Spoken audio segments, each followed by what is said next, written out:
Millet Marvels, changing the way world eats by Tenali Double Horse.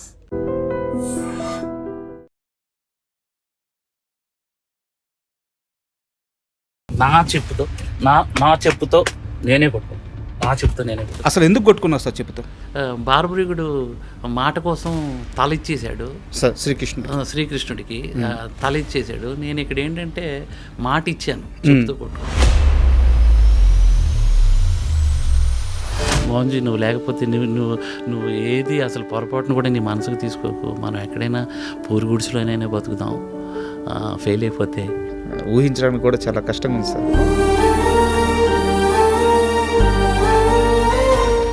వీళ్ళు కొత్తోళ్ళు కదా, ఎవరైనా పక్కోళ్ళు చెప్తే చూద్దాం, బాగుందంటేనే వెళ్దాం, లేకుంటే ఓటీటీలో వస్తుంది కదా చూద్దాం అనుకున్నారేమో. ఇప్పటిదాకా 2025లో 160 నుంచి 170 సినిమాలు రిలీజ్ అయినాయి సార్. ఒక సినిమా లవర్గా ఈ సంవత్సరంలో మీరెన్ని సినిమాలు చూశారు? యాక్షన్ చూశాను అంటే ఇక నాకు కనబడినవి చూడలేదు. మీ టీం ఎందుకు సార్ కెమెరా ముందుకు వచ్చి మా డైరెక్టర్ గారి బాధ అర్థం చేసుకో, వాళ్ళెవరు ఎందుకు కెమెరా ముందుకు వచ్చి ఇలాంటి సమయంలో మీకు మీ సినిమాకి మద్దతుగా మాట్లాడట్లేదు? 100% మాట్లాడారు. నేను ఉదయభాన్ గారు మాట్లాడారు బిగ్ టీవీలో. అవును, ఒక్కరే ఉదయభాన్ గారు ఒక్కరే మాట్లాడారు. మిగతా టీం అంతా ఎందుకు కాదు?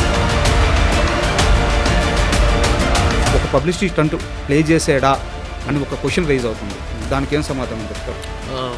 సినిమా ఎన్ని రోజులు అంటే ఈ ఇంటర్వ్యూ ద్వారా మాకేదో లక్షల వ్యూస్ వచ్చేస్తాయి, మేము ఇదైపోవాలంటే దాన్ని నేను కూడా నమ్మను. ఎవరు వాళ్ళ కష్టాలు ఉన్నాయి, నా కష్టాల గురించి పట్టించుకోమని. Hi, welcome to my show. Tribanadhari Barbarik. టాలీవుడ్లో ఇప్పుడు ఈ సినిమా సంచలనం క్రియేట్ చేస్తుంది. సంచలనం అంటే కలెక్షన్స్తో కాదు, కాంట్రవర్సీలతో. ఈ సినిమా తీసిన డైరెక్టర్ సినిమాకి ఆడియన్స్ రావట్లేదు, థియేటర్కి వచ్చి వాళ్ళు చూస్తే కదా సినిమా ఎలా ఉంది అనేది బయటకు వచ్చేది టాక్. వాళ్ళు ఎవరో చూడకుండా నేను సినిమా తీసి ఏం ప్రయోజనం అని చెప్పి తను చెప్పుతో కొట్టుకుంటూ ఒక వీడియోని రిలీజ్ చేశారు. ఇలాంటి సమయంలో ఇలాంటి విషయం మీద ఒక సినిమా డైరెక్టర్ని ఇంటర్వ్యూ చేయాల్సి రావడం చాలా బాధగా ఉంది. అయితే ఇండస్ట్రీలో ఉన్న పరిస్థితులు ఏంటి, కొత్త డైరెక్టర్లు ఎదుర్కొన్న సమస్యలు ఏంటి, ఇలాంటివన్నీ బయటికి రావాలంటే ఇదే సరైన సందర్భం. ఈ నేపథ్యంలోనే ఆ సినిమా డైరెక్టర్ మోహన్ శ్రీవాస్తవ్ గారు మనతో ఉన్నారు. ఆయన్ని అడిగి అసలు ఈ మొత్తం వ్యవహారం గురించి మరిన్ని విషయాలు తెలుసుకుందాం. Hi sir. అంటే ఇలాంటి ఓ సందర్భంలో ఒక సినిమా డైరెక్టర్ని ఇంటర్వ్యూ చేయడం అనేది నిజంగా చాలా ఇబ్బందిగా ఉంది. ఎందుకంటే ఒక డైరెక్టర్ అనిపించుకోవాలంటే ఎన్ని కష్టాలు దాటాలో, ఎన్ని బాధలు దాటాలో, ఎంతమందిని ఒప్పించాలో నాకు తెలుసు. నిజంగా రియల్లీ సారీ. అంటే నా సైడ్ నుంచి సారీ, ఎందుకంటే నేను ఒక సినిమా ఇమ్మని కాబట్టి సారీ చెప్తున్నాను. అండ్ ఇంకో వైపు ఏంటంటే మిమ్మల్ని ఇంత గర్వంగా మిమ్మల్ని నేను పిలవడానికి కారణం ఏంటంటే ఐ డ్రీమ్ అనేది ఎప్పుడూ కూడా ఇలాంటి కాంట్రవర్షియల్ మీద వ్యూస్ తెచ్చుకోవాలని చూడరు. ఆల్రెడీ మీ సినిమాకి రిలీజ్కి ముందే 2 సార్లు మనం ఇంటర్వ్యూ చేస్తున్నాం ఇదే ఐ డ్రీమ్ ప్లాట్ఫామ్ మీద. అంటే ఒక చిన్న సినిమాని బతికించాలని ఎప్పుడు కూడా ఐ డ్రీమ్ ముందు ఉంటుంది. అలాంటి ఓ చిన్న సినిమాకి కష్టం వచ్చింది కాబట్టే ఈరోజు మిమ్మల్ని పిలవడం కానీ అసలు ఏం జరిగింది కానీ తెలుసుకోవాలని ఒక ప్రయత్నం అనమాట. ఈ ప్రయత్నంలో మీరు మనస్ఫూర్తిగా అన్ని నిజాలు చెప్పాలని నేను కోరుకుంటున్నాను. చెప్తారా? 100% చెప్తాను. అసలు ఎందుకు కొట్టుకున్నావు సార్ చెప్తా?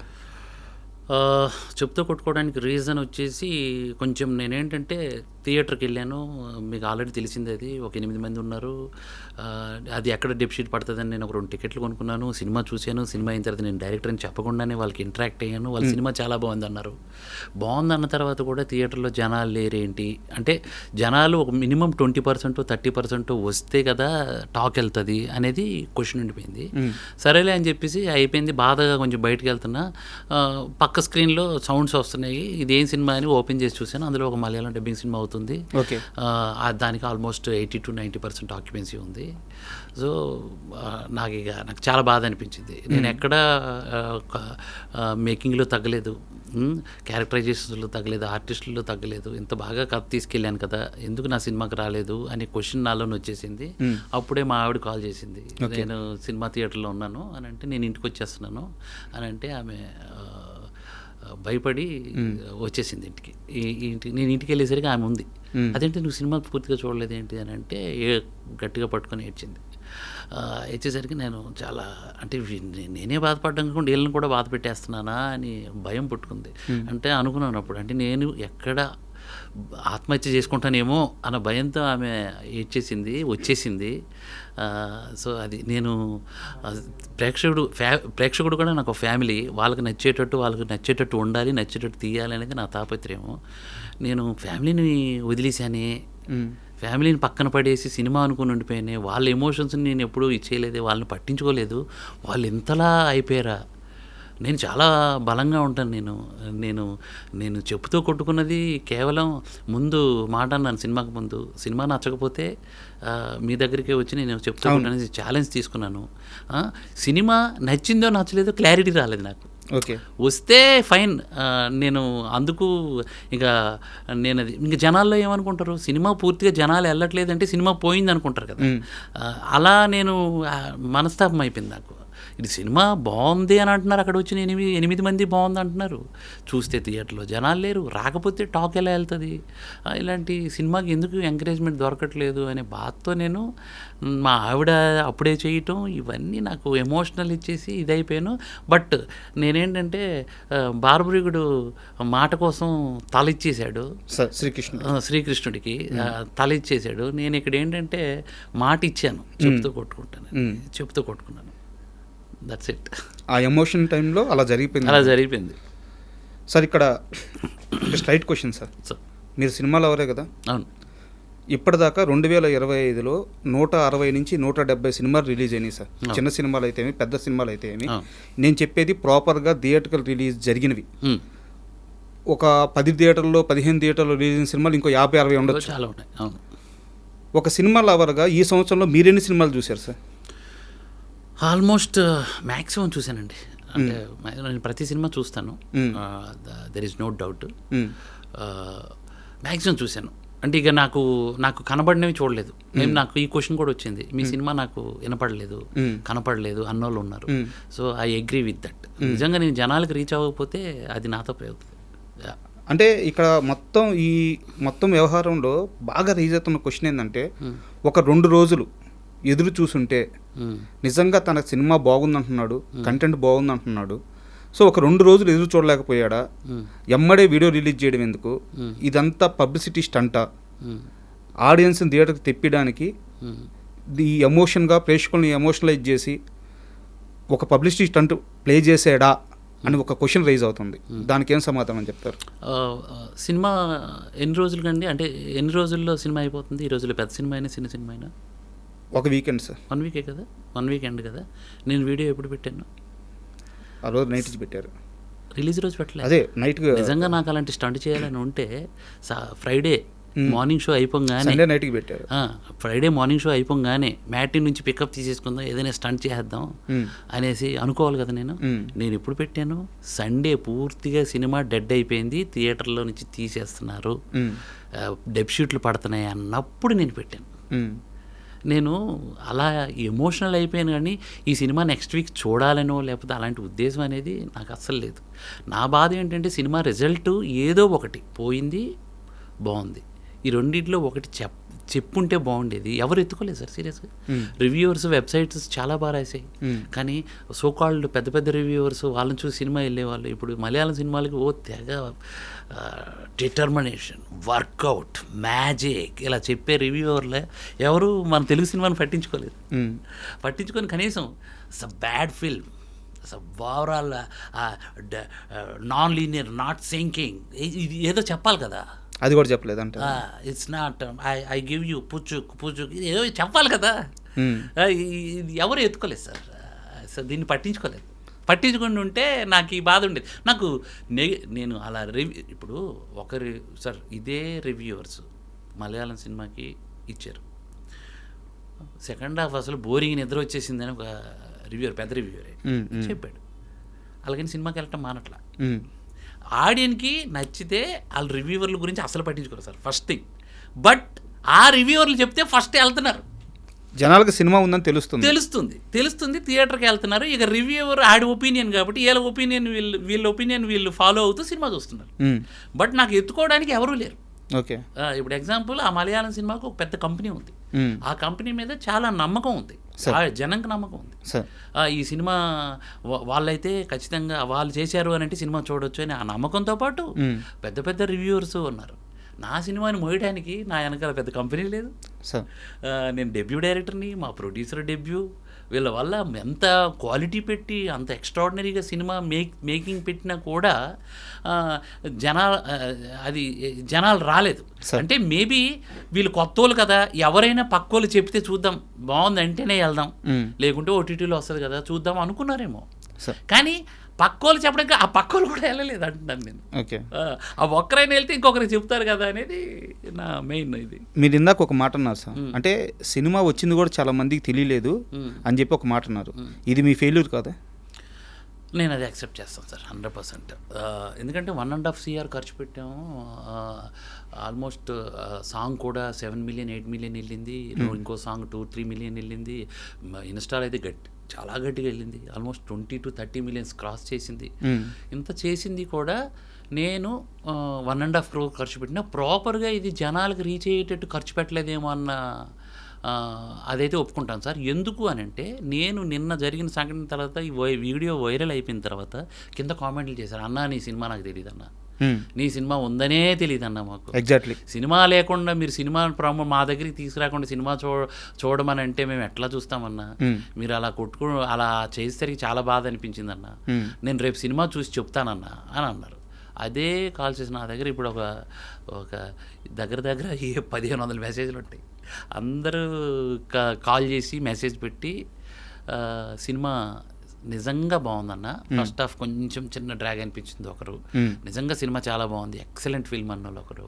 ఇలా చెప్పేసరికి నాకు హ్యాపీ అనిపించింది. చూస్తున్నారు, ఇప్పుడు వెళ్తున్నారు వీళ్ళు, అంటే చూసి రిజల్ట్ ఇవ్వాలంటున్నా. నాకు ఎవరు సార్ ప్రామిస్ చేసి చెప్తున్నా, ఇప్పటివరకు నెగిటివ్ చెప్పలేదు సార్. నెగిటివ్ చెప్పినా నేను చెప్పేస్తా. ఇప్పుడు నెగిటివ్లో ఈ సినిమాలో నెగిటివ్ ఒకటి చెప్పారు సార్. ఒకటి ఏం చెప్పారంటే, టైటిల్ సార్, మీ టైటిల్ ఎవరికి నోరు తిరగదండి, ఈ టైటిల్ నోరు తిరగకపోవడం వల్లనే అలా అయింది.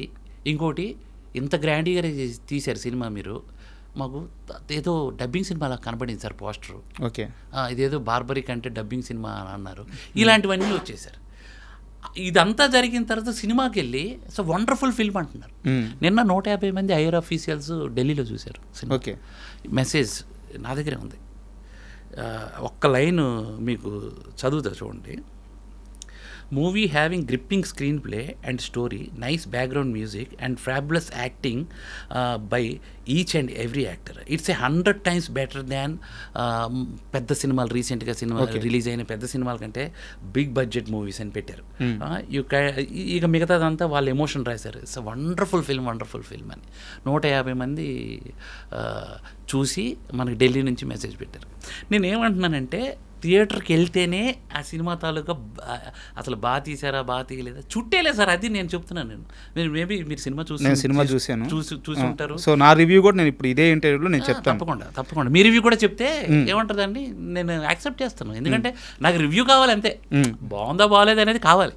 అప్పుడు మీరు ఇప్పుడు చెప్పే దాంట్లో బాగాలేదు అన్నారు అనుకోండి సార్, నేను నెక్స్ట్ దీన్ని ఎలా కన్స్ట్రక్ట్ చేస్తాను, ఇది ఆడియన్కి ఇది కాదు, ఇలా కాదు, ఈ టైటిల్ ఇలా కాదని ఇప్పుడు డిసైడ్ అయ్యా నేను. అనవసరంగా మహాభారతం నుంచి ఏదో యోధులు తీసుకొచ్చి మనం రుద్దితే కుదరదు అనేది అర్థమైపోయింది. మనం కాదు ఇంకేదో పెట్టాలి, వీళ్ళకి ఈజీగా క్యాచీగా అర్థమయ్యేటట్టుగా ఏదో లవ్ మ్యాజిక్కో లేకపోతే లవ్ ట్రావెలో ఏదో ఒకటి ఇలాంటివి పెడితే అలా ఏం ఉండదు సార్. ఇప్పుడు ఉదాహరణకి అంటే ఒక పర్టికులర్గా ఒక సినిమా పేరు తీస్తున్నారని ఎవరు తప్పుగా అనుకోవద్దు. ఇప్పుడు విశ్వక్సేన్ గారిది లైలా అని ఒక సినిమా వచ్చింది, ట్రెండీ నేమే కదా సార్, అందరికీ తెలిసిన పేరే కదా, బాగా చూడంగానే క్యాచీగా ఉంది కదా. నేనేమంటున్నాను అంటే, క్యాచీగా ఉంది హిట్ అవ్వకపోవడం అది సెకండరీ, ప్రైమరీ థియేటర్కి జనాలు వెళ్ళారంటున్నా. అది హీరో స్టార్ పవర్ ఒకటి కారణంగా ఉండొచ్చు సార్. వాట్ ఎవర్, మనకి సత్యరాజ్ గారు ఇట్స్ బిగ్ స్టార్ అండి. సత్యం రాజేష్ ఆల్రెడీ హిట్ ఇచ్చారు సినిమా. అవును, సత్యం రాజేష్ గారు ఆయన తీసిన పొలిమేర 2 2 సినిమాలకు కూడా మంచి ఫాలోయింగ్ ఉంది. ఉదయ్ భాను గారికి ఎంత ఫాలోయింగ్ ఉంది అని నేను ఏమంటున్నా, అది జరగలేదు. నాకు doubt sir, sorry to interrupt you. ఇప్పుడు మీరు చెప్తూ కొట్టుకొని ఇంత ఎమోషనల్ అయ్యి ఒక వీడియో రిలీజ్ చేసిన తర్వాత మీరు అన్నట్టు ఎవరైతే ఈ తెలుగు ఆడియన్స్ ఉన్నారో వాళ్ళందరూ ఫోన్ చేసి ఇప్పుడు మీరు రెస్పాండ్ అవుతున్నారు, ఇప్పుడు సినిమాకి వెళ్తున్నారు, వాళ్ళ అభిప్రాయాలను చెప్తున్నారు. మీ టీం ఎందుకు సార్ కెమెరా ముందుకు వచ్చి మా డైరెక్టర్ గారి బాధ అర్థం చేసుకోండి. ఇప్పుడు మీరు అన్నట్టు సత్యరాజ్ గారు ఉన్నారు, ఉదయ్ భాను గారు ఉన్నారు, సత్యం రాజేష్ గారు ఉన్నారు, పెద్ద పెద్ద ఆర్టిస్టులు చాలామంది ఉన్నారు.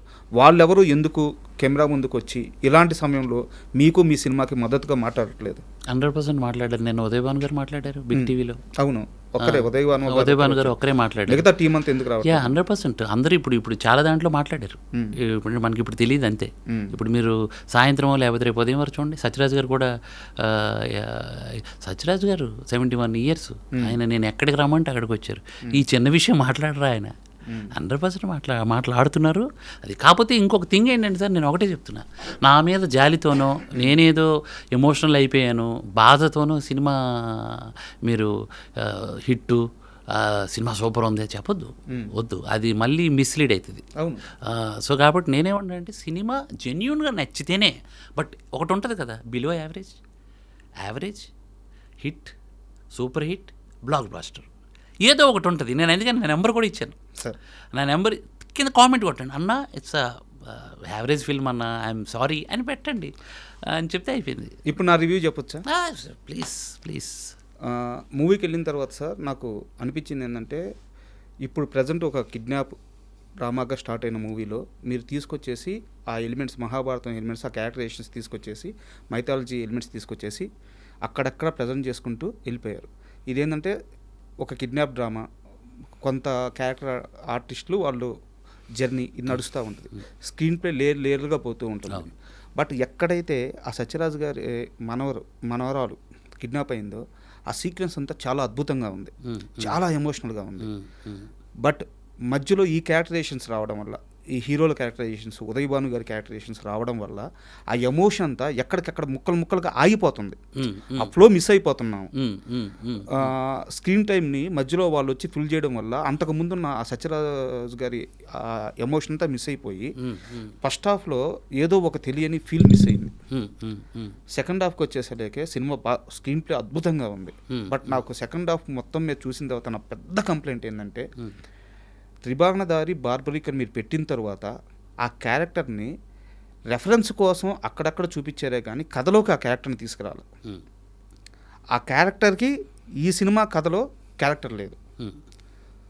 సో మీరు సత్యరాజ్ గారి క్యారెక్టరైజేషన్ని రెఫరెన్స్ చూపిస్తూ ఆ క్యారెక్టర్ గురించి ఆ బార్బరిక్ క్యారెక్టర్ చెప్పారే కానీ ఆయన్ని ఈ కథలోకి తీసుకురాలేదు. ఒకవేళ ఆ క్యారెక్టర్ని కానీ ఈ కథలో ఇన్వాల్వ్ చేసుంటే, ఆ మైథాలజీ ఎలిమెంట్ కొంచెం పెంచి ఆ క్యారెక్టర్ని ఇక్కడ ఎలివేట్ చేసుంటే సినిమా రిజల్ట్ వేరే విధంగా ఉండేది అనేది నా అభిప్రాయం. అండ్ ఓవరాల్గా మీరు రాసుకున్న కథ కానీ, క్యారెక్టరైజేషన్లు కానీ, మేకింగ్ కానీ, నిర్మాణ విలువలు కానీ, అండ్ ముఖ్యంగా సినిమాటోగ్రఫీ చాలా అద్భుతంగా ఉంది. సో రిచ్నెస్ ఉంది సినిమాలో, మంచి రైటింగ్ ఉంది, మంచి డైరెక్షన్ ఉంది. బట్ మీరు ఏదైతే ప్రమోట్ చేశారో త్రిభావనధారి బార్బరిక్ అని మీరు ప్రమోట్ చేశారు, టైటిల్ పెట్టారు, ఆ డైలాగులు చెప్పారు, ఆ క్యారెక్టర్ గురించి శ్రీకృష్ణుడు అంతటి వారు వచ్చి ఆయన అడిగారు, ఆయన తలదీయించారని చెప్పేసి చాలా ఎక్కువ హైప్ ఇచ్చారు. సినిమా గురించి తెలుసుకున్న ఏ ఒక్కరికైనా మీరు చెప్పినట్టు ఆ 10 మందికైనా థియేటర్లోకి వెళ్ళి కూర్చున్న తర్వాత ఈయన ఏడి ఇంకా రాలేదు ఎప్పుడు చూపిస్తారు అనే ఒక ఆ ఎదురు చూపే అయిపోయింది. ఫుల్ఫిల్ కాలా అది. మిగతా సినిమా అంతా బాగుంది. సో ఇక్కడ ఆడియన్స్ డిస్కనెక్ట్ అయ్యాడు. బయటికి వెళ్ళి మీ సినిమా గురించి ఆ చూసిన 20 మంది కానీ 30 మంది కానీ, ఫస్ట్ రోజు చూసిన 2000 మంది కానీ గొప్పగా మీరు ఊహించినంత, అంటే సినిమాని ఇంకో రేంజ్కి తీసుకెళ్ళేంత ప్రమోషన్ జరగకపోవడానికి కారణం ఇదని నా అభిప్రాయం. మీరు అగ్రీ చేస్తారా? యాక్చువల్లీ నేనేమనుకుంటున్నానంటే, ఇప్పుడు ఎగ్జాంపుల్ గాంధీవధారి అర్జున అని ఉంది. అర్జునుడు రాలేదు అక్కడికి, అతని ఎమోషన్, హీరో తాలూకా ఎమోషన్. అవును, ఇక్కడ క్యారెక్టర్ ఇది కూడా నేను ఓపెనింగ్ ఒక మంచి శ్రీకృష్ణుడికును బార్బరికుడికి మధ్య సంభాషణ, కౌరవులు పాండవుల మధ్య ఒక నాటకం లాగా చూపించాను. అతని ఎమోషన్ ఏంటి అనేది, ఆ యుద్ధం, సెకండ్ హాఫ్ యుద్ధం చేయాల్సి వస్తుంది. సో ఏ కారణంతో పాప బయటికి వెళ్ళింది, ఏ కారణం వల్ల ఇదైంది, అదంతా బార్బరిక్ ఒక బుక్ చుట్టూ తిరిగే కదా. సో అలాంటిది నా కోసం, అంటే నాకు ఇష్టమైన బుక్ నేను అడిగినప్పుడు తను నా కోసం అది చేసిందని, ఇతను ఏముంటుందని ఆ ఏదైతే ఆ బుక్లో ఉన్న ఎమోషన్, ఆ త్రిభానాన్ని తీసుకొని ఒక సైకియాట్రిస్టు, ఒక 70 ఏళ్ళ ముసలోడు, ఒక తాత చేతికి మట్టి అంటకుండా, ఒక గన్ను పట్టుకోకుండా, ఒక కత్తి పట్టుకోకుండా చాలా తెలివిగా తన నెక్స్ట్ సెకండ్ హాఫ్ని రన్ చేసి ఒక మెసేజ్ ఇస్తాడు. అవును. అందులో అతని చేసిన సైకియాట్రిస్ట్ డాక్టర్కి పేషెంట్లను కూడా తన చుట్టూ పెట్టుకొని అది అలా మేము ఏముంటుందని ఆ రిఫరెన్స్ని చెప్పాను. ఏంటంటే ఆ త్రిబాణం తాలూకు ఎమోషన్ని చెప్పాను. మొదటి బాణం దిశని నిర్దేశిస్తుంది, రెండవ బాణం దేన్ని కాపాడాలో అదే అంటే ఈ సింపుల్గా చెప్పాలంటే శత్రువుని గుర్తిస్తుంది, మూడవ బాణం నాశనం చేస్తుంది. సో ఈ ఎమోషన్ని నేను చెప్పడానికే ప్రయత్నం చేశాను తప్ప ఈ బార్బరికుడి గురించి మనం పెద్ద కథలుగా చేసుకోవడానికి లేదు. ఒకే ఒక కథ, చాలా సింపుల్ కథ. తను ఈ కురుక్షేత్ర యుద్ధం 1 minute కానీ అంతమైపోతే కలియుగానికి చెప్పడానికి ఏమి ఉండదు కాబట్టి శ్రీకృష్ణుడు చాలా తెలివిగా తలని అర్థం చూపించి నాకు ఈ యోధుడి తాత కావాలంటే శ్రీకృష్ణుడి మీద ఉన్నటువంటి భక్తితో ఇచ్చేసాడు. చాలా సింపుల్ స్టోరీ, బట్ గొప్ప త్యాగం. అతని గురించి ఇంకేదో చెప్పడానికి అక్కడ లేదు. బట్ అతని చావుకు కారణం ఆ త్రిబాణ అస్త్రమే. ఆ అస్త్రమే లేకపోయి ఉంటే ఈ శ్రీకృష్ణుడు అడిగేవాడే కదా ఆ నిర్ణయం. అందుకే ఆ త్రిబాణ అస్త్రాన్ని ఇప్పుడున్న స్టైల్ ఆఫ్ దీనికి మోడర్న్ వరల్డ్కి ఇలా ఇప్పుడు సైకియాట్రిస్ట్ కాబట్టి అతని అస్త్రం సైకాలజీ. ఇప్పుడు నేను డైరెక్టర్ కాబట్టి నా రైటింగ్ అంటే నా అస్త్రం, నా స్కిల్లే ఒక అస్త్రం అని నేను చెప్పే ప్రయత్నం చేశాను. అది మేబీ అది ఇంకొకలాగా ప్రొజెక్ట్ అయ్యిందేమో మరి. అండ్ ఇక్కడ ఇంకో బ్యాడ్ లక్ ఏంటంటే మీరు అన్నట్టు టైటిల్ చాలామందికి రిజిస్టర్ అవ్వలేదు. ఎందుకంటే ఇప్పుడు బార్బరికుడిని ముఖ్యంగా మన ఇండియాలో ఈవెన్ సౌత్లో కూడా చాలామంది పూజించరు, చాలామందికి తెలియదు. బట్ మనం నేపాల్ అటు కానీ వెళ్తే, రాజస్థాన్ అటు కానీ వెళ్తే కొన్ని వందల గుళ్ళు ఉంటాయి. తిరుపతి ఎలాగో అక్కడ రాజస్థాన్లో కాటు శ్యామ్ అంటే, అందుకే మన సినిమాలో సైకియాట్రిస్ట్ పేరు మన సత్యరాజ్ గారి పేరు శ్యామ్ కాటు అని ఉంటుంది. అంటే ఏది కూడా నేను వదలలే దేన్ని. సార్ లేదు సార్, నాకు అర్థమవుతుంది. మీరు ఎక్కడా కూడా రైటింగ్లో కానీ మేకింగ్లో కానీ ఈ సినిమాని చుట్టేయాలన్న ప్రయత్నం ఎక్కడా జరగలేదు. చాలా సిన్సియర్ ఎఫర్ట్స్ పెట్టారు. మీ టీం కూడా మొత్తం టీం వర్క్ చాలా అద్భుతంగా ఉంది. అది మొత్తం అర్థమవుతుంది. బట్ ఎక్కడో లోతుగా వెళ్ళాల్సిన ఎమోషన్ని, హ్యూమన్ ఎమోషన్ కాదు నేను చెప్పేది, ఈ మైథాలజీ ఎమోషను, లోతుగా వెళ్ళాల్సిన ఎమోషన్ని మీరు దీన్ని బలంగా నమ్మి, హ్యూమన్ ఎమోషన్ని బలంగా నమ్మి దాన్ని జస్ట్ రెఫరెన్స్ మార్గంలో చూపించేసి వదిలేశారు అని చెప్పేసి. 100% రెఫరెన్స్ మార్గమే. బట్ అది ఆడియన్ పాపం టైటిల్ అలా పెట్టేసరికి అలా అర్థమైపోయింది. అది అయి ఉండదు సార్ మీరు అన్నది. నేను అంటే ఇక్కడ నాకు కావాల్సిందంటే ఏం సార్, ఈ ఇంటర్వ్యూలో నాకు కావాల్సింది మీరు నాకు ఒక సమాధానం దొరకట్లేదు అని చెప్పి బాధపడ్డారు కదా సార్, నాకు ఆ డిస్కషన్ కావాలా. కరెక్ట్. ఇక్కడ నాకు ఏదో ఇప్పుడు ఈ ఇంటర్వ్యూ ద్వారా మీకు టికెట్స్ వస్తాయంటే నేను నమ్మను. ఈ ఇంటర్వ్యూ ద్వారా మాకేదో లక్షల వ్యూస్ వచ్చేస్తాయి, మేము ఇదైపోవాలంటే దాన్ని నేను కూడా నమ్మను. యాక్చువల్లీ నేను ఇప్పుడు ఏదో కన్నీళ్ళు పెట్టుకున్నాను, ఏదో చేసుకున్నానని చెప్పేసి జాలితో సినిమా వచ్చి చూడొద్దు అసలు. అది వెరీ ఇంపార్టెంట్. అవును. ఎందుకంటే ఏంటిది మీ కష్టాలు మీకున్నాయి. అవును, చాలా ఉంటాయి. వాళ్ళ కష్టాలు ఉన్నాయి. నా కష్టాల గురించి పట్టించుకోమని నేను అనట్లా. నేనేదో ఎమోషనల్ అయిపోయాను. ఏంటిది అది నేను ఇచ్చిన మాట ప్రకారం నేను చెబుతూ కొట్టుకున్నాను. కానీ మీరు నేనేమన్నా ఇప్పటికీ చెప్తున్నా, థియేటర్కి వచ్చి ఒకసారి చూడండి అంటున్నాను. ఒకసారి ఫ్యామిలీతో వస్తారు చూడండి, సినిమా బాగుంది ఫ్యామిలీతో వెళ్ళాలి, అది కూడా వద్దు. ఫ్యామిలీలో ఒక్కరు రండి, చూశాక దాన్ని మీ జడ్జిమెంట్ మీరు ఇవ్వండి అనేదే నా మెయిన్ ఇది. అందుకే నేను ఎమోషనల్ అయ్యాను. ఆ మొత్తం వీడియోలో నాకు ఇంకొక చిన్న కంప్లైంట్ ఉంది సార్. అంటే మీరు ఆ బాధలో మేబీ అక్కడ ఆల్రెడీ మలయాళ సినిమా ఉండబట్టి మీరు మలయాళ సినిమాలు చూస్తారు, తెలుగులో ఇంత మంచి సినిమా తీస్తే తెలుగు సినిమాలు చూడరు అని చెప్పేసి ఆడియన్స్ మీద మీరు ఒక బాణం వేశారు. ఒక విమర్శ అనుకోవచ్చు అది. అది విమర్శ అయితే కాదు. సరే, మీ బాధ అది, ఆ ఎమోషన్లో మాట్లాడారు. నేను విమర్శ కాదు, ఆడియన్ గొప్ప హృదయానికి నేను మీ మార్గంలోనే వస్తానని చెప్పడం, అది నాట్ విమర్శ. అది కరెక్ట్ కాదు కదా. మలయాళ సినిమాలు మాత్రమే తెలుగు ఆడియన్స్ చూస్తారు, లేదంటే తమిళ సినిమాలు మన తెలుగు ఆడియన్స్ చూస్తారు, అది కరెక్ట్ కాదు కదా సార్. తెలుగు ఆడియన్స్ హాట్‌స్టార్లో తెలుగు సినిమాలు ఎక్కువ ఉన్నాయా, మలయాళం సినిమాలు ఎక్కువ ఉన్నాయా? తెలుగు సినిమాలు కూడా ఉన్నాయి సార్. అంటే సార్ నేను కౌంట్ అడిగాను, ఎక్కువ ఉన్నాయా తక్కువ ఉన్నాయా అని అడుగుతాను. అన్ని సినిమాలు ఈక్వల్, ఏ సినిమాలు వస్తే ఆ సినిమాలు తీసుకుంటాయి. హాట్‌స్టార్ ఒకటే ప్రామాణికం కాదు కదా సార్. లేదు, హాట్‌స్టార్ కానీ వాట్ ఎవర్ ఓటీటీ నేను ఎంత పర్సంటేజ్ ఎంత ఎక్కువ ఉంది అనేది నేను అడుగుతున్నాను. Percentage very important. ఎందుకంటే వాళ్ళు సూపర్ కంటెంట్స్ ఇస్తారు కాబట్టి మన ఓటీటీలు కూడా జనాలు చూసేవే పెడతారు. ఏదో ఒకటి తీసేస్తే పెట్టేయడానికి తెలుగు అయినా వాట్ ఎవర్ అయినా అది జరగదు. అది బిజినెస్. అది ఏంటంటే మంచి సినిమాలు తీస్తారని. మలయాళం సినిమాలకు నేను వెళ్ళిపోతాననేది తెలుగు ప్రేక్షకుల్ని నేను తక్కువ చేసి కాదు. వాళ్ళది గొప్ప హృదయము. వాళ్ళు ఏంటంటే కంటెంట్ బాగుంటే ఏ భాషా చిత్రాన్నైనా ఆదరిస్తారు. అది దాంట్లో డౌటే లేదు. కానీ ఎక్కువ మలయాళం ఫీచర్స్ ఎగ్జాంపుల్ తుడరం ఉంది. తుడరం సినిమా ఆల్రెడీ 1 crore ఎంతో చేంజ్ పెట్టి కొన్నారు ఇక్కడ సినిమా. అదే మన సినిమా ఏదైనా మలయాళంలో కొన్నారా? చెప్తున్నాను నేను. అంటే అంత డబ్బులు పెట్టి నేనేమంటాను, మన సినిమాలు మలయాళంలో చూడరు సార్. ఫస్ట్ తమిళ్లో కూడా చూడరు సార్. పెద్ద పెద్ద స్టార్ సినిమాలు మన తెలుగుకి ఊరికి పాన్ ఇండియా వరకే సార్. పాన్ ఇండియా వరకు అంటే బిగ్ స్టార్స్ మాత్రమే చూస్తారు సార్. అదే మలయాళంలో చిన్న సినిమాలన్నీ ప్రపంచం అంతా చూస్తారు సార్. ముంబైలో కూడా మలయాళం సినిమాలే చూస్తారు సార్.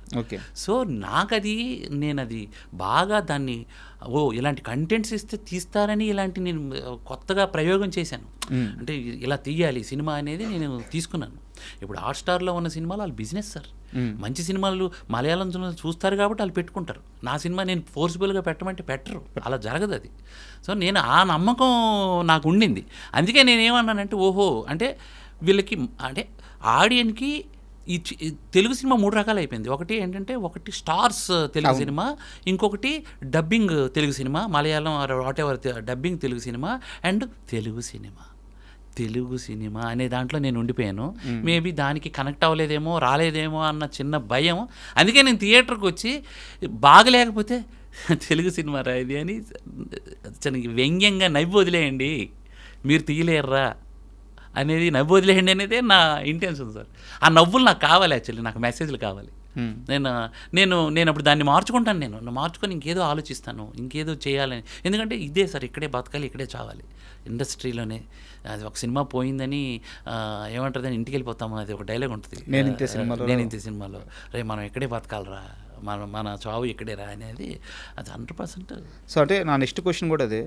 ఇప్పుడు ఇంత జరిగింది సార్, మేకర్గా మీకైతే బ్యాడ్ నేమ్ లేదు ఈ సినిమా. నేను 100% చెప్తాను, వెరీ గుడ్ మేకర్. సినిమా ఎక్సలెంట్గా ఉంది మేకింగ్ విషయంలో. కానీ సినిమా ఇండస్ట్రీలో ఎట్లుంటుందంటే ఒక చిన్న ఇన్సిడెంట్ జరిగితే, ఒక చిన్న వైరల్ అయితే, ఒక చిన్న కాంట్రవర్సీ జరిగితే ఆ మనిషిని పక్కన పెట్టేస్తారు.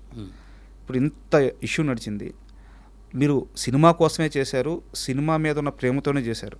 బట్ ఆ చెప్తూ కొట్టుకోవడం వల్ల ఇకపై రేపటి నుంచి ఇదే ఇండస్ట్రీలో మిమ్మల్ని ట్రీట్మెంట్ ఎలా ఉండబోతుంది, మిమ్మల్ని ఎలా ట్రీట్ చేయబోతున్నారు సార్? నాకు ఇప్పుడు ప్రొడ్యూసర్స్ కాల్ చేశారు సార్ నిన్న. అవును, వాళ్ళిద్దరు ఇష్టపడ్డారు. ప్రొడ్యూసర్ వల్లూరు రమేష్, ఆయన చాలా పెద్ద సినిమాలు చేశారు.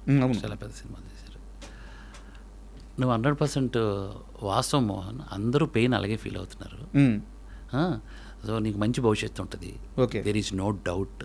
నువ్వు బాగా సినిమా తీసావని మా అబ్బాయి చెప్పాడు అని చెప్పుకొచ్చారు సార్. ఇప్పుడు అలాంటి ఇదే రాకపోతే ఆయనే ఫోన్ చేసి ఎందుకు చెప్తారు?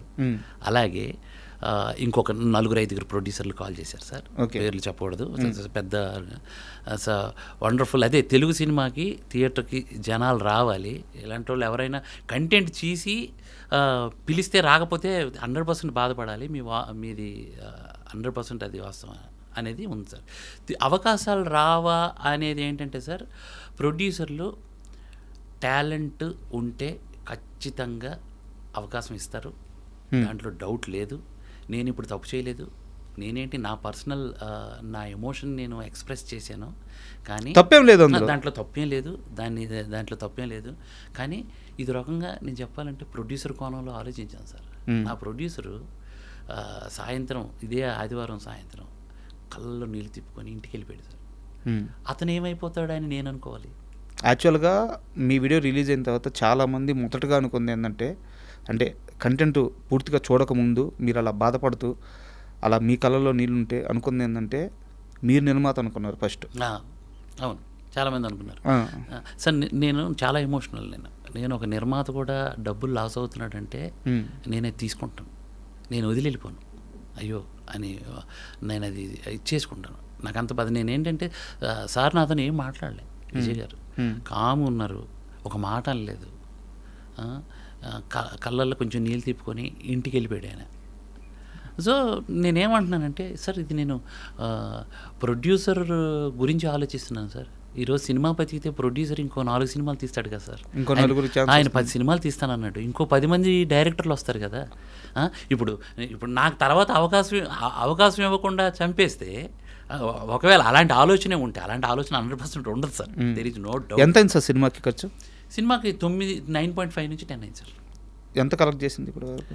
అది కలెక్ట్ చేస్తే సినిమా చూశారనే అనుకుని ఆ రిజల్ట్ని నేను తీసుకునేవాడిని కదా. అది జనాలు ఉంటే ఆ రిజల్ట్ని తీసుకునేవాడిని కదా. జనాలే లేరు కాబట్టే నేను ఎమోషనల్ అయిపోయాను. సో ఇప్పుడు మీరు పెట్టిన దాంట్లో కొంత పర్సంటేజ్ కూడా రాలేదు. అంతే కదా సార్. ఇప్పుడు ఏంటంటే థియేటర్కి పూర్తి వెళ్ళలేదనే బాధ. ఆ బాధకే నేను అంటే ఇప్పుడు మినిమం ఉంటుంది సార్ ఒకటి. అది ఆ నెంబర్ నాకు అంటే టాక్కి నా అనాలిసిస్ నాకు ఉంటుంది. ఒక టాక్కి మినిమం నెంబర్ అనేది ఉంటుంది. ఆ నెంబర్ నాకు కనపడేసరికి సినిమానే సినిమాని చూడకుండా ఫ్లాప్ కేటగిరీలోకి వెళ్ళిపోతుంది. డెడ్ అయిపోయిన సినిమా అన్న భయము, డెడ్ అయిపోయిన సినిమా అసలు నేను ఎంత ఎఫర్ట్స్ పెట్టి మంచి సినిమా తీసి కూడా నేను డెడ్ అయిపోతున్నానన్న ఆవేదన తప్ప నేను ఎవరినైనా ఏమన్నా అన్నానా? నేను ఎవరిని లేదు, ఏ ప్రొడ్యూసర్ని చేయలేదు సార్. ఇక్కడ ఇంకోటి అంటారు, నాకు మంచి థియేటర్లు ఇచ్చారు సార్, చాలా మంచి థియేటర్లు. మైత్రి మూవీస్, అవును, వాళ్ళు డిస్ట్రిబ్యూషన్. అలాగే ఆంధ్ర సీడెడ్ మొత్తం, Geetha Arts, Krishna district, Poorvi Pictures sir, చాలా పెద్ద వాళ్ళ పేర్లు చెప్తేనే అమ్మో వాళ్ళు చాలా పెద్ద డిస్ట్రిబ్యూటర్లు సార్ అన్నోళ్ళు ఈ సినిమా తీసుకున్నారు. ఎందుకు అని అంటే ట్రైలర్ చూశారు, ఈ కనెక్ట్ అయితే జనాలు కానీ వస్తే సినిమా కొడతది అని నమ్మకంతో ఇచ్చారు థియేటర్లు. ఈ రోజు కూడా చూడండి సార్ థియేటర్లు ఎంత మంచి థియేటర్లు ఉన్నాయో ఆంధ్ర తెలంగాణలో. కాకపోతే సార్ అది నా బాధ ఏంటంటే దీన్ని ఇంకొకటి కూడా సార్, ఇది అంటే ప్రతిసారి నా వైపే నేను మాట్లాడకూడదు. టైటిల్ ఇచ్చేసిందా, డైవర్ట్ చేసేసిందా జనాల్ని, లేదు ఇదేదో అనుకున్నారా, లేకపోతే ప్రమోషనల్ వైజ్ వాళ్ళకి నేను రీచ్ అవ్వలేదా, అంటే మా ప్రొడక్షన్ హౌస్ పెట్టిన డబ్బులు ఇదంతా ఎక్కడో ఎవరో అన్నారు సార్, మీరు మీ ఇంటి ముందు పోస్టర్ అంటించేస్తే పబ్లిసిటీ అయిపోయిందని అనుకున్నారేమో సార్ అని అన్నారు. ఏమో సార్, పబ్లిసిటీ చేసేటప్పుడు ఏంటిది, అది ప్రొడ్యూసర్ ఇంటి ముందు ఒక పోస్టరు, ప్రొడ్యూసర్ వెళ్తున్నప్పుడు దారిలో ఒక టీ కొట్టు దగ్గర అయితే ఒక పోస్టరు, లేకపోతే అక్కడ ఒక క్యారెక్టర్ని పెట్టి మాట్లాడించేస్తే అక్కడ ఏదో ఒకటి మాట్లాడితే పబ్లిసిటీ అయిపోయింది అనుకోవడం తప్పేమో సార్. నా దృష్టిలో అయితే నా వరకు అయితే రాలేదు అన్నోళ్ళు కూడా ఉన్నారు. మీరు నమ్ముతున్నారా మీ ప్రమోషన్ మిస్యూజ్ అని? అంటే ఇంతమంది చెప్పాక నమ్మాలి కదా సార్. ఇంతమంది చెప్పిన తర్వాత నేను నమ్మకపోతే అదే మూర్ఖత్వం. ఇది ఎవరు తప్పు అంటారు? ఇది అంతే మేము మా ఎడ్యుకేషన్నే తప్పు. అంటే మేము ఎలా అంటే పబ్లిసిటీ పరంగా మేము ఏదైతే డబ్బులు పెట్టామో ప్రాపర్గా ఆడియన్కి తీసుకెళ్లే ప్రయత్నం చేయలేకపోయాము అనేది ఆ విఫలాన్ని నేను ఒప్పుకుంటాను సార్. ఎందుకంటే ఇంతమంది చెప్పాక చాలామంది తెలియదు అన్నారు. ఆల్మోస్ట్ 80% సినిమా మాకు తెలియదు అన్నారు. ఇంకెంత తెలియదు అన్నాక నేను వాదించి అలాంటి తప్పు. నేను అందుకే ఇప్పుడు నేను నేనేంటంటే ఐఎమ్ రియలీ సారీ, ప్రేక్షకుడికి చాలా సారీ చెప్తున్నాను. మీకు నేను రీచ్ అవ్వకుండా నేనేదో ఎమోషనల్ అయిపోయి మిమ్మల్ని బాధ పెట్టేసి నేను ఇచ్చేసాను. I'm really sorry. కానీ ఇప్పుడు ఈ ఇన్సిడెంట్ తర్వాత చూసి సినిమాకి వెళ్ళి చాలా బాగుంది అంటున్నారు. I'm so happy sir. కాసేపు ఈ సినిమా, ఈ కాంట్రవర్సీ కూడా అనకూడదు, రియల్లీ సారీ, ఈ ఇష్యూ ఇవన్నీ పక్కన పెట్టేద్దాం. మీరు అదే వీడియోలో ఒక మాట అన్నారు, నా వైఫ్ సినిమాకి వెళ్ళి నేనేమైపోతాననే భయంతో మధ్యలోనే వచ్చేసారు అని చెప్పేసి. ఆ క్షణంలో మీ దగ్గరికి వచ్చిన తర్వాత మీ వైఫ్ పడ్డ ఆ టెన్షన్ కానీ దాని గురించి కాస్త డీటెయిల్గా చెప్పండి సార్. ఎందుకు అడుగుతున్నానంటే, ఒక ఫిల్మ్ మేకర్ అంటే అతని కుటుంబంలో, అతనితో పాటు అతని కుటుంబంలో ఉన్న మనిషి కూడా ఎన్నో ఇబ్బందులు పడాల్సి వస్తుంది. ఆ పర్టికులర్ టైంలో మీ వైఫ్ ఎలా ఫీల్ అయ్యారు, ఎలా ఆలోచించారు, ఎందుకు మీ దగ్గరికి వచ్చారు, అది కాస్త క్లియర్గా చెప్తారు. సార్, నేను ఇప్పుడు 2.5 సంవత్సరాల నుంచి ఇంటి పట్టం లేకుండా సేపు స్క్రీన్ ప్లే, కథ, దీన్ని ఇలా తీసుకెళ్ళాలి అలా తీసుకెళ్ళాలి అని ఇంటికి 12కో 1 గంటకో వస్తే పిల్లలు లేచే టైంకి, పిల్లలు లేచి స్కూల్కి వెళ్ళే టైంకి ఇంక నేను లేవను. 9:30 అవుతుంది. వాళ్ళైతే ఒక వారం నన్ను మిస్ అయ్యేవాళ్ళు. నైట్ నేను 1 గంటకు వచ్చి పడుకునేవాడిని, తెల్లవారితే పిల్లలు వెళ్ళిపోయేవాళ్ళు. మా ఆవిడ ఒక టైంలో, నువ్వు అంత సినిమా అనే కానీ మమ్మల్ని పట్టించుకోవట్లేదు మోహన్జీ అంటుంది మా ఆవిడ, పట్టించుకోవట్లేదు మోహన్జీ నువ్వు అని అంటే, దాన్ని కూడా ఒకరోజు మా ఆవిడ విపరీతమైన జ్వరం, జ్వరం అయితే హాస్పిటల్కి వెళ్ళి వచ్చేసే అన్నాను, కానీ నేను నిన్ను హాస్పిటల్కి తీసుకెళ్తానని అలా. ఓకే. అంటే నేను అంత దాంట్లో ఇన్వాల్వ్ అయిపోయానని వాళ్ళ ఫీలింగ్. నేను అది అంత సినిమాని అంతలా ప్రేమిస్తాను. అలాగని ఏంటంటే ఫ్యామిలీకి ఇంపార్టెన్స్ ఇవ్వకపోవడం ఉంటుంది, లేకపోతే వాళ్ళంతా నన్ను ప్రేమించరు. కానీ నేను ఇంత వీటి మీదే డెడికేటెడ్గా ఉండేసరికి నేను 2 రోజులు చూస్తున్నా, ఫస్ట్ డే చూసా, సెకండ్ డే చూసా, థర్డ్ డే ఈవినింగు ఇక డెడ్ అయిపోతుంది సినిమా అనేది ఆవిడకి తెలుసు. ఆల్మోస్ట్ థియేటర్లో అక్కడ వెళ్ళింది, అక్కడ కూడా ఆల్మోస్ట్ అంతే ఉన్నారు. నేను ఇంటికి వచ్చేస్తున్నాను, నువ్వు సినిమా పూర్తిగా చూసిరా, మధ్యలో రాక్ అన్నాను. నేను నా ఇంటెన్షన్ ఏంటి, సినిమా ఏమంటుందని పూర్తిగా చూడాలి అనే ఒక ఇంటెన్షన్ నాకు ఉంది. ఆమె వచ్చి సడన్గా వచ్చేసింది. అదేంటిది ఇలా వచ్చేసానంటే పట్టుకొని విపరీతంగా వచ్చేసారా? విపరీతంగా వచ్చేసింది. వచ్చేసి మోహన్జీ నువ్వు లేకపోతే నువ్వు ఏది అసలు పొరపాటును కూడా నీ మనసుకు తీసుకోకు, మనం ఎక్కడైనా పూరి గుడిసెలోనైనా బతుకుదాం, ఫెయిల్ అయిపోతే. ఊహించడానికి కూడా చాలా కష్టంగా ఉంది సార్ అది. ఎక్కడైనా దాన్ని అంత సీరియస్గా తీసుకోమంటే ఎరిపించిదానా నువ్వు, నేను సినిమా పూర్తిగా చూసి రమ్మన్నది నేను ఏమైనా ఆత్మహత్య చేసుకోవడానికి అనుకున్నావా? మళ్ళీ మళ్ళీ ట్రై చేద్దాం, ఆడియన్కి దగ్గర అవ్వడానికి ఏం చేయాలి అది చేద్దాం, కానీ నువ్వు ఇంతలా ఎమోషనల్ అవ్వడం కరెక్ట్ కాదు. నాకు ఇప్పుడు భయం వేస్తుంది, మీరు ఎక్కువ భయపడి నా మీద ఎక్కువ ఇది పెట్టుకుని డిప్రెషన్లోకి వెళ్ళిపోతారేమని భయం వేస్తుంది. 100% స్ట్రాంగ్ మనం ఎక్కడైనా బతకగలం, మనం కళాకారులం. మా ఆవిడ కూచిపూడి టీచర్, తను కూడా ఒక ఇన్స్టిట్యూట్ నడిపించుకొని పిల్లలకి చెప్పుకొని ఉంటుంది. నేను పియానో టీచరు. చిన్నగా ఇంట్లోనో ఎక్కడో ఒక దగ్గర క్లాసులు చెప్పుకుందాము, ఆన్లైన్ క్లాసులు అవి చెప్పుకొని బతుకుదాం, కానీ దానికే డిప్రెషన్ అయిపోతామా? అసలు దేవుడు ఎంత మంచి వరం ఇచ్చాడు మనకి. కళ ఒక వరం, అది మన ఇంట్లో అందరికీ ఇచ్చాడు. మా సిస్టర్ వోకల్ టీచర్, మామూలు విషయం వీళ్ళు ఎంత మంచి వరం ఇచ్చాడు ఈ భూమి మీద బతకడానికి. ఈ చిన్న విషయాలకి అయిపోతాము. నువ్వు పొరపాటును కూడా అలాంటిది ఆలోచన పెట్టుకోకు. నీకు మళ్ళీ చెప్తున్నా, నాకు ఈ విషయాల్లో కనీసం నువ్వు ఇలాంటి కన్నీరు మాత్రం పెట్టుకో అనేసాను. బట్ ఇలా అవుతుందని తెలిస్తే నేను అలా ఎమోషనల్ అయ్యి ఉండేవాడిని కదా. నేను స్వతహాగా ఎమోషనల్ సార్. నేను అర్థమవుతుంది సార్. నేను ఎంత ఎమోషనల్ అయిపోతానంటే, నేను తప్పు చేయకుండా ఒకరు ఒక మాట అంటే అది నేను 2 రోజులు 3 రోజులు నేను బాధపడిపోతా. అది నాకెందుకు, అది మరి అది లక్షణం అది. సో ఈ విధంగా నాకు ఆ భయం ఎక్కువైపోయింది సార్. నాకు అర్థమవుతుంది. అంటే ఒక నిర్మాత మిమ్మల్ని నమ్మాడు, మీకు కావాల్సిన అన్ని సోర్సెస్ ఇచ్చారు, ఒక టీం మిమ్మల్ని నమ్మింది, 2.5 సంవత్సరం ఫ్యామిలీని కూడా పట్టించుకోకపోవడం మీన్స్ ఏంటంటే సినిమాని ఎక్కువగా ప్రేమిస్తూ ఒక జర్నీ చేసి ఒక అవుట్పుట్ డెలివరీ చేశారు. అది బాగుందా బాగలేదని చెప్పడానికి కూడా మనిషి థియేటర్లో లేకపోవడం వల్ల వచ్చిన ఎమోషన్తో ఆ బాధలో కొన్ని మాటలు మాట్లాడారు. సో అది అక్కడికి ఇష్యూ అయిపోయింది. ఫైనల్గా నా ఈ 2 క్వశ్చన్స్ సార్, 1 వర్డ్ ఆన్సర్ ఇచ్చేసేయండి. ఈ సినిమాకి ఎంత రెమ్యునరేషన్ తీసుకున్నారు? నేను శాలరీ తీసుకున్నాను సార్. శాలరీ తీసుకున్నాను. నేను రెమ్యునరేషన్ ఏం తీసుకోలేదు. ఎందుకంటే యాజ్ ఎ డెబ్యూ డైరెక్టర్గా నేను రెమ్యునరేషన్ డిమాండ్ చేసి ప్రొడ్యూసర్ని బాధ పెట్టలేను. ఇంత ఇచ్చేసేయండి నాకని, లేకపోతే ఇంకేదో చేయలేను. జెన్యున్గా నేను 80,000 రూపాయలు పర్ మంత్ అలా తీసుకున్నాను. ఓకే. అండ్ ఫైనల్ క్వశ్చన్ ఏంటంటే, ఈ మొత్తం వ్యవహారం అయిపోయిన తర్వాత ఇప్పుడు ఇకపై మీరు డైరెక్టర్గా జర్నీ చేయబోతుంటే ఎలాంటి జాగ్రత్తలు తీసుకోవాలని ఒక పాఠం మీకు తెలిసి వచ్చింది? జాగ్రత్తలు అంటే, ఒకటి స్టార్తో సినిమా చేయాలి. ఓకే. మనం ఏదైనా చేసి పెద్ద star, big star, top stars అంటే 1, 2, 3 అనేది ఉంటుంది కదా ప్లేస్. ఈ 3 కేటగిరీస్లోకి వెళ్ళాలి.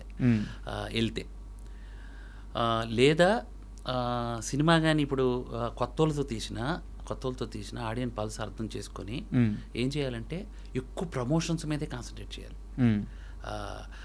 నువ్వు ఎంత పెద్ద మేకింగ్ తీస్తున్నావు, ఎన్ని కోట్లు ఖర్చు పెడుతున్నావు అనేది కాదు. ఫస్ట్ ప్రమోషన్స్, ఎందుకంటే రివర్స్ రావాలి. ఎట్లా అంటే ప్రమోషన్స్ నుంచి మొదలు పెట్టాలి. అంటే ఈ ప్రమోషన్ ఇలా చేద్దాం అనుకొని మొదలుపెట్టి కథ రాయాలి. మనకి కళ్ళ ముందు ఒక ఎగ్జాంపుల్ ఉంది సార్, అనిల్ రావిపూడి గారు. అవును, ఎగ్జాక్ట్లీ. ఆయన అయితే సినిమా రన్ అవుతుంటేనే ఏదో ఒకటి చేస్తున్నారు. డే వన్ నుంచి ఇప్పుడు చిరంజీవి గారి అది కూడా అలాగే చేస్తున్నారు. నేను ఏమంటున్నానంటే ప్రమోషనల్ స్ట్రాటజీ ముందే ప్లాన్ చేసుకోవాలి. ఈ సినిమాతో నాకు వచ్చిన ఎక్స్పీరియన్స్ అది మనం రెడీ చేసుకొని దీనికి బడ్జెట్ ఈ కేటగిరీ ఇలా వెళ్దాం టోటల్ బడ్జెట్ ఫిక్స్ చేసుకొని ఇక్కడి నుంచి మొదలెట్టి సినిమాని ఏం చేస్తారు మీరు కంట్రోల్ చేసుకోండి. ఏది బడ్జెట్ కంట్రోల్, ఎక్కువ వెళ్ళిపోకుండా చూడండి. ప్రొడ్యూసర్ పొటెన్షియల్ని ఫస్ట్ బ్రెయిన్లో మనం తీసుకోవాలి. లేదా ఆయన చెప్పలేక మొహమాటం ఉంటుంది కొంతమందికి.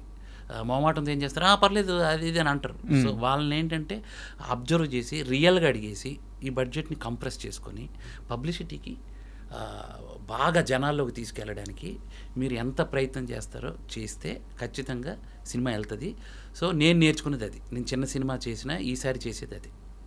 ఓకే, ఈ 3 సార్. ఇంకొకటి నేను కూడా ఛాలెంజ్ ఎందుకు తీసుకున్నాను అని అంటే, మలయాళం వెళ్ళిపోయి సినిమా తీస్తే కొంచెం బడ్జెట్ ఇక్కడ 10 కోట్లు అయితే అక్కడ 5 కోట్లు అయిపోతుంది సార్.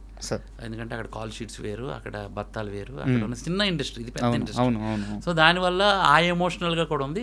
ఇంకొకటి థింగ్ ఏంటంటే మలయాళం కంటెంట్లు ఎక్కడైనా నడుస్తున్నాయి, పోతే ఎవరు చూడరు, కానీ బట్ పర్సంటేజ్ ఆఫ్ ఇక్కడ కూడా చాలా ఫెయిల్యూర్లు ఉన్నాయి. 100% ఉంటాయి. మరి అంటే నేను ఫైనల్గా మీకు చెప్పేది ఏంటంటే, మీరు ఎక్కడికి పోవద్దు. మీరు మంచి మేకర్, మంచి ఫిలిం మేకర్, మీ మేకింగ్ చూశాను. సో మీలో విషయం ఉంది, దమ్ము ఉంది. ఒక సినిమా ఫెయిల్ అయింది అంతే, ఏం జరగల మీ లైఫ్లో. ఒక అటెంప్ట్ ఫెయిల్ అయింది అంతే. మీరు మళ్ళీ బౌన్స్ బ్యాక్ అవ్వాలి, మళ్ళీ ఓ మంచి సినిమా తీయాలి. ఆ సినిమా హిట్ అయిన తర్వాత మనం ఇలాగే కూర్చొని మనం సక్సెస్ ఇంటర్వ్యూ చేద్దామని చెప్పి మనస్ఫూర్తిగా కోరుకుంటున్నాను. And thank you sir. Thank you sir. Thank you so much.